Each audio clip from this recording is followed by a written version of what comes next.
make a start. So any apologies for absence? I have apologies from Councillor Mark Anderson and apologies for lateness from Councillor Mike Brunt, who hopes to be here. Any declarations of interest? Thank you. We're on to item 3 now. That's the minutes of our meeting held on the 18th of February 2019. Are they agreed? Agreed. Thank you. I intend to take items 4 and 5 together, and I'll ask Councillor Lakshmi Attawa to come and make a presentation. Item 4 is the reference from the Sustainable Communities Overview and Scrutiny Panel, the terms of reference of diesel levy charge review, and item 5 is terms of reference for diesel levy and emission-based charges review. So, Lakshmi Attawa. Mike, thank you.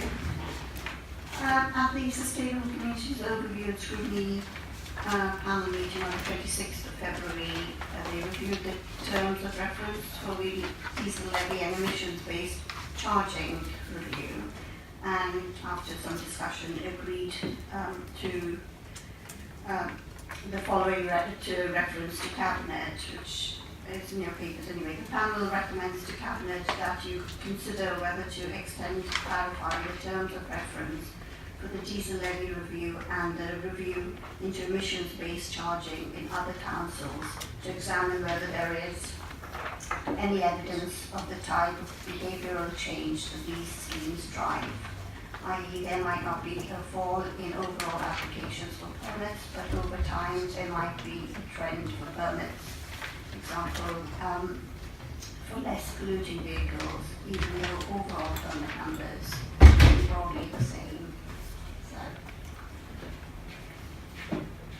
Thank you very much, and thank you for that statement from your panel. Can I turn now to Councillor Toby Byers? Thank you, Chair. Can I first thank Councillor Attawa and the other members of the Sustainable Community Scrutiny Panel for their work on this. As colleagues will recall, the Council introduced a diesel levy surcharge back in 2016, and at that point it was agreed that there would be a review of its operation after 2 years, and part of that review was allowing the Sustainable Communities Scrutiny Panel to review and comment on the terms of reference prior to them being agreed. It's worth just reminding colleagues of the context, because we've been talking a lot about parking, and a consultation is due to start shortly. And as colleagues will know, within the borough, 57.1% of the NOx emissions and 50.4% of the particulate matter emissions originate from road transport. And the air quality strategy has 2 distinct strands to deal with this. We're looking to policies which will encourage fewer vehicles overall, and we're also looking at policies which will lead hopefully to less polluting vehicles. And whilst the parking charges that we've been talking about are very much aimed at reducing the number of vehicles overall, the diesel levy was aimed at reducing the number of high polluting vehicles on our roads. The proposed terms of reference are set out on page 8 of the Cabinet papers, and the proposal is to look at 3 distinct parts. So firstly, the review will explore the impact of the diesel levy and the extent to which it has contributed to a change in diesel car ownership. And I'm pleased to say that paragraphs 2.12 and 2.1.3 we have accepted the reference from Scrutiny in full. We are very happy to expand the review to incorporate their comments. So the first part is looking at the impact of the diesel levy, and within that we'll be looking at both national trends to look at how we compare nationally, and also local data, so sales of diesel permits over the past 2 years and a comparison of this with other boroughs. And we'll be looking at both quantitative and qualitative data, so we'll not only look at the numbers of diesel permits, but we'll also try and understand what might have persuaded those who might have given up their diesel permit over the past 2 years to do so, because it might not necessarily have had anything to do with the diesel levy. The second part of the review will explore the case for a diesel levy on pay and display, And then the third part of the review will look more broadly at the case for emissions-based charging. I just draw colleagues' attention to the wider context within Merton. A lot of this ties in with our health and well-being agenda. So within public health, we are seeking to encourage people to lead more active and less sedentary lifestyles, and that very much feeds into our work around childhood obesity and diabetes. We're doing a lot of work on healthy places, and we've recently had a health and well-being workshop looking specifically at healthy place, which was led by Environment and Regen, looking at how we can use our environment to encourage people towards healthier choices. Finally, I'll just draw colleagues' attention to the review of pay and display within the borough, and looking at increasingly moving towards cashless technologies. This needs to be done sensitively, so that it will be done in consultation with ward members where pay and display machines might be removed from their areas. But there are savings to be achieved, and a number of our payments are now made cashless, and a number of our machines take very little cash, so it's worth incorporating into the review. The timescales, this will take place over the coming months, and the intention is to bring the report back to Cabinet and indeed Scrutiny in the autumn. Commended colleagues. Thank you very much. Does the Cabinet Member for Regeneration wish to add anything? Councillor Martin Welton.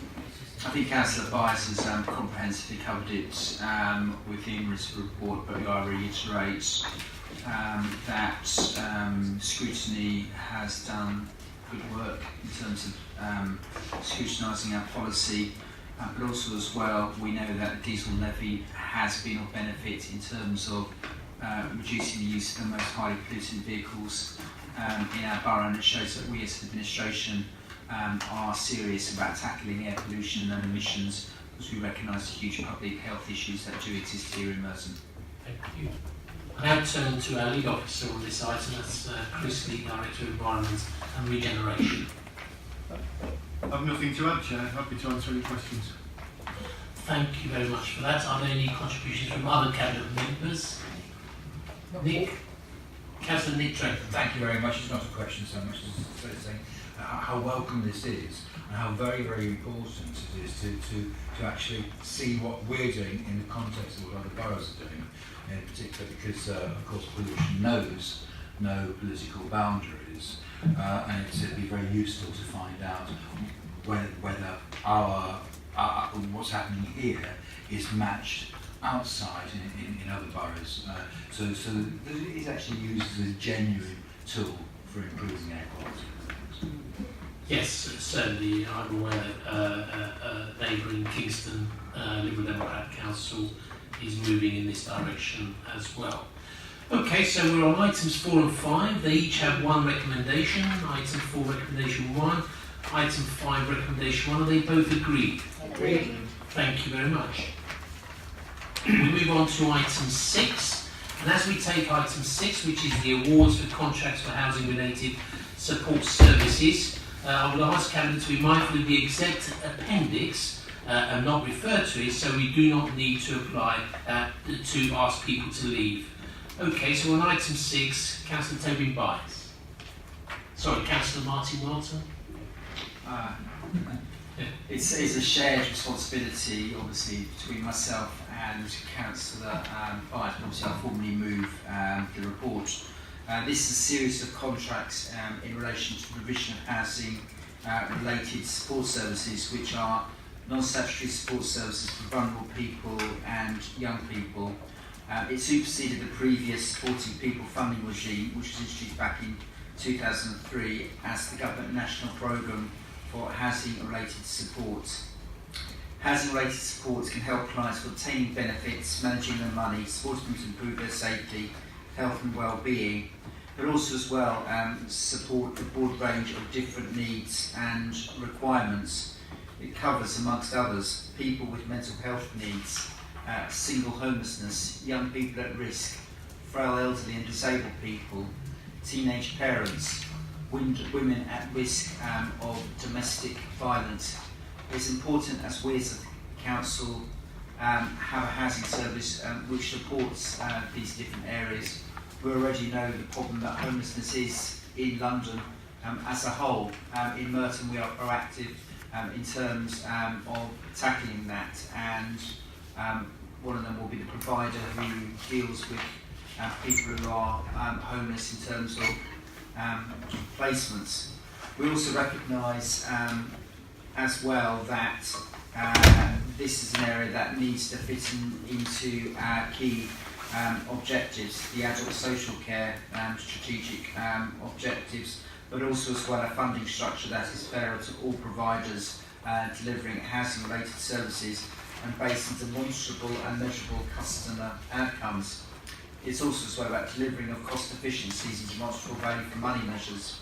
The enablement of a more robust contract management framework aligned with the National Statement of Expectation Standards. It is my view that these contracts has been through an extensive process, and I ask the Cabinet therefore to approve the providers which are outlined in the exempt items. So I commend this report, Chair. Thank you very much for that succinct report, Councillor Welton. I now turn to Steve Langley to see whether he would like to add anything. I'm going to amaze everybody by saying nothing to add, but happy to answer any questions. Thank you very much. Any other Cabinet contributions? Councillor Edith Macaulay. I think it's just a comment which I wanted to make in terms of people with domestic violence, where we sort of like have to give special treatment to these people, especially women, when they're involved with problems with their partners, and it gets into a state where they get, sort of like mental problems, and they're frightened, and I welcome what's been done, because we normally find issues like this very, very serious in dealing with court cases of domestic violence. I'd like to thank the officers for the support they give on the issues highlighted by Councillor Macaulay. We're on item 6, awards of contracts for housing related support. There are 3 recommendations. Recommendations 1, 2, 3, are they agreed by Cabinet? Thank you very much. We move on to item 7, the extension of contracts for the supply of electricity and gas. I'll say a few words and then hand over to Caroline Holland, our Director of Corporate Services, to see whether she would like to add anything and take questions. So this puts us in the light of a business-like council in extending the contracts for a year for our supply of gas and electricity, and it represents a very good deal for the London Borough of Merton. And we will use up the extra year of the extension to drum up a good set of offers during the next bidding round. Again, a business-like approach. So we are seeking an extension of existing contracts, and that would take them both on gas and electricity to March 2022. A business-like council. I now turn to Caroline Holland to see whether she would like to add anything, and or Chris Lee. The only thing I'd like to add is just that we're only taking a 1-year extension at this time. We don't feel the 2-year extension would offer value for money at this stage, but certainly the 1 year does give us plenty of time to plan, and particularly for the gas supply contract where there doesn't appear to be a number of suppliers in the business. So we do want to explore that further when we go out for tender next time around. Thank you. Any contributions from Cabinet or Chris Lee? Did you want to add anything? No. Okay, thank you. So we're on item 7, the extension of contracts for the supply of gas and electricity. We're faced with 2 recommendations. Recommendations A and B. Are they agreed? Agreed. Thank you very much. We move on to item 8, the creation of a holding company for Chas. I'd like to ask both Caroline Holland and our legal eagle here, Paul Evans, see whether they would like to add anything. We have 2 recommendations. This is a clearing up procedure, very much a legalese procedure, to make sure that Chas is as profitable and as efficient as possible. Caroline Holland. I'm not sure there is much more to add. I suppose it's just to make sure that we can take advantage of opportunities as they come up, to either for Chas to buy certain businesses or to sell certain businesses. So having a subsidiary structure underneath just gives us more flexibility to be able to do that and maximise the benefit and return it back to the council. Thank you. Paul, did you want to add anything? I don't think so, Chairman. Okay, thank you. Any cabinet contributions? Okay, thank you. We're delighted to be the borough that runs CHAS for the country, and we're now on item 8, recommendations 1 and 2. Are they agreed? Agreed. Thank you. We're now our monthly finance report 2018-19, January 2019. In the absence of Councillor Mark Allison, I'd like to say that the forecast net underspend is 0.46 of our budget. That comes in at 2.48 million. It's close to our turn, although marginally better, thanks to the action taken by officers. There are still pressures on all local authorities, and in particular London Borough of Merton, so we need to map a way forward that provides yet again another balanced budget for next year as we have this year. There are continue to be pressures on children's service in particular, and obviously we're very, very concerned that government cuts have led to this situation. I'd now like to turn to Caroline Holland, whether she'd like to add anything to the report for January 2019. Thank you, leaders. Just to say that this is the last monetary report that you'll have for this year, so the outturn will actually be measured against this report.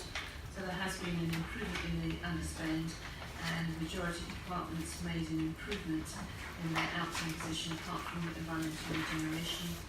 We do have some capital items and adjustments, which is reprofiling into next year. Some of it is works with TfL, and they have already approved the reprofiling into next year, and one is on the investment contract programme.